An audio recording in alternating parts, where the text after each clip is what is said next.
The use of technology is not a big part of our next speaker's life. Although we did contact her by cell phone and flew her in from Arctic Village in Alaska, most of Sarah James's life is much simpler.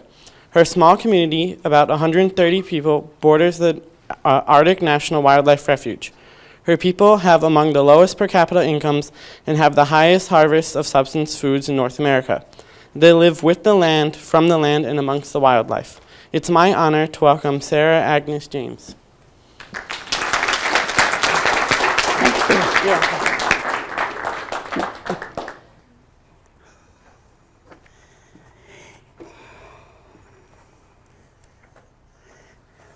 Ni yet ko san ke tek ni yet san ta ko ID ki ti trainen ko ya en chek kun ko ki hi wat sai te ki tek e kan ko re a kwa gen kun ko nei tek I say I came a long ways, we came a long ways together, and we're here. I travel places to talk about my people.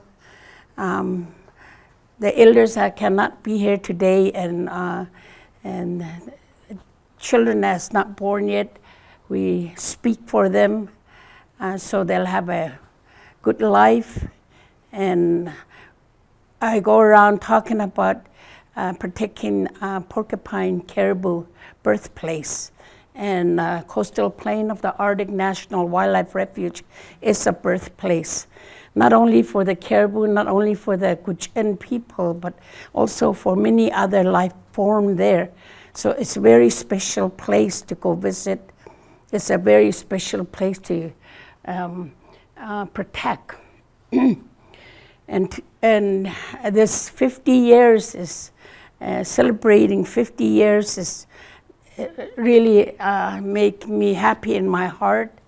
You gotta excuse me because English is my second language, and Gwich'in is my first language, and a lot of times I have a hard time thinking Gwich'in and try to put it into English.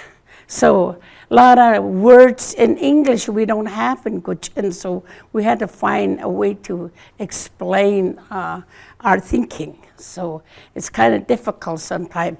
In Alaska Native people, they're subsistent people. Subsistent is a traditional custom way of hunting and fishing.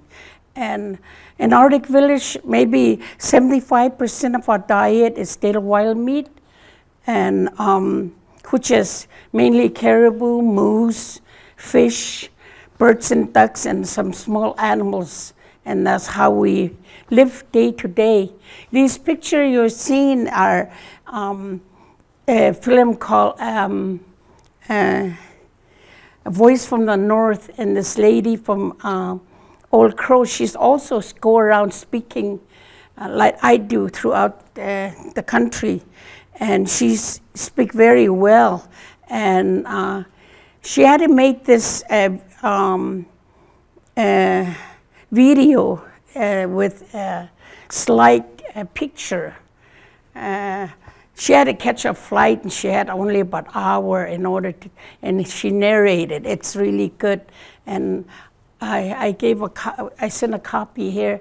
I just showing the picture just to see what our people looks like and what we do when we celebrate, and that's why I have it on, and hope you enjoy those pictures. So subsistent, back in 1988, our people, Gwich'in people, northeast Alaska and north of Yukon Territory, some of the Northwest Territory, we're all one Gwich'in people. We depend on the porcupine caribou for everything. We're a caribou people, and there's 15 villages. There's Aklavik, Anuvik, Arctic Red River, and Fort McPherson, and Old Crow on Canada side, and on U.S. side is Arctic Village, Vinnytai, Fort Yukon, Chalkitsik, Birch Creek and Circle and Beaver and Stephen Village. We're all Gwich'in people. We're kind of spread out, but the reason we got spread out, because when we were, before the first contact with the Western culture, we were nomadic people. We go and gather food, mainly caribou, migratory route, and all that. Even then, a lot of times our people went through starvation. They still don't go into the birthplace. That's against, as that's against our law to bother when the mother and the calf nursing time. And that goes for all the animal. Around that time, that's when we don't do hunting, whatever. And we just live on fish that we gather in springtime. A lot of times, I remember I have to wait till July 15, because then we can go out and trap or snare for small animals, because they can protect themselves and run away and all that. They got trained for it. Before that, we don't bother with animals. Or like the first week of June, that's when the eggs, the embryo and the eggs form. That's when we don't gather eggs after that. So we got rules and we got law like that we follow, which is subsistent living. And a lot of people in Alaska still live that way. And to us, it's a human rights, because we always been there. We didn't come from anywhere, or we're not going anywhere. We're here to stay. We believe that the Creator, God, put us there to take care of that part of the world, and that's our responsibility for that portion of the world as a Gwich'in people. So we're here to stay. You see my clothing that I'm wearing today. This is beaver fur. Beaver fur is the most warm mitten you can ever have. This is just made after Western culture came to our country. And my sister, she got me made this jacket. It's an imitation because for Gwich'in people, we have long tail. Men's are longer, and we don't have buttons, so we use ties. And then the black part is not usually black. It's just, I just asked her to make it that way. And this hanging back here is supposed to be a baby. That's where they put their baby in the hood. And we're Gwich'in Athabascan interior. And then earlier, he was talking about Robert up in the coastal plain. Those are the Inupiaq or Inuit. They're along the coast. We're more inland, and we're more inland, and they're our neighbors. And they mainly depend on sea animal for food, and us, we mainly depend on caribou and all the other stuff we depend on. Back in 1988, our leaders got concerned. There was a threat to our nation that oil company was going to drill in the Arctic National Wildlife Refuge. That was the threat, because long time ago, about 150 years ago, that was the last time they came together, because Alaska, U.S. and Canada border got put in between them.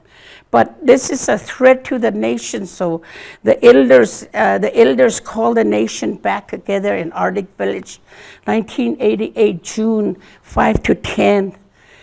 The elder took over the meeting. They had a written agenda. They even threw that away. Said, that's not how we made the decision before. So they said,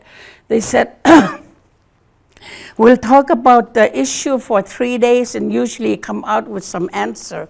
So they picked out, like any other Indian people, we have a drug and alcohol problem too among our nation, and caribou, to protect the caribou, and there's a border between, and so we have to talk about that.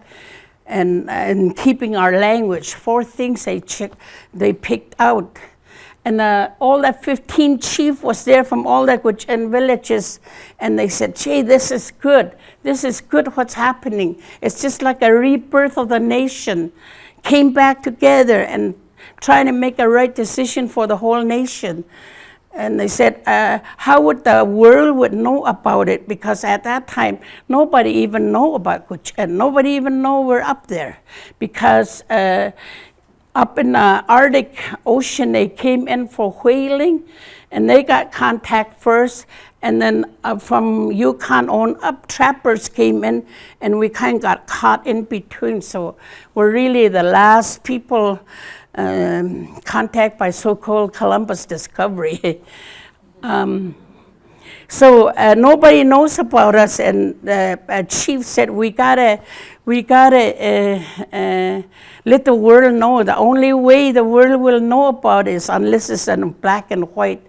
So they took off from the elders meeting, and they wrote up a resolution to protect the coastal to protect the coastal plain. Porcupine caribou birthplace and the Gwich'in way of life. That's a resolution that my nation is going by. And since 1988, and then the elders gave, and then they said, who's going to make that resolution work? So they chose 4 from Canada and 4 from U.S. And I was one of them that got chosen from U.S. to form a Gwich'in steering committee. And that's how we work in expressing human rights, subsistent rights, tribal rights, birth rights, that we have a right to, as a human rights, to who we are as a Caribou people. Because like he said, the buffalo got slaughtered now. A lot of these buffalo people from the Plains Indians, that's how it is to us, the Caribou. And now most of it is fenced in, so we don't, I don't think anybody want to repeat that history again. So we need your help. And when we first got started, a lot of people supported us as a Gwich'in people, but a lot of times you hear about public interest land, and then you hear about human rights. You don't hear too much about human rights because there's not much of us, and we speak for ourselves, which is good. And environmentalists, they talk about public interest like they got all these technology and all this stuff, and we kind of share and together, and that's how we work together since 1988. We have a tribe with resolution within United States tribe. They call National Congress American Indians. We have a resolution with them. We have a lot of church support because churches can talk on human rights. And another group of people that can talk on human rights is a special interest group. At one time, we had a resolution from Nursing Association, Reformed Jew.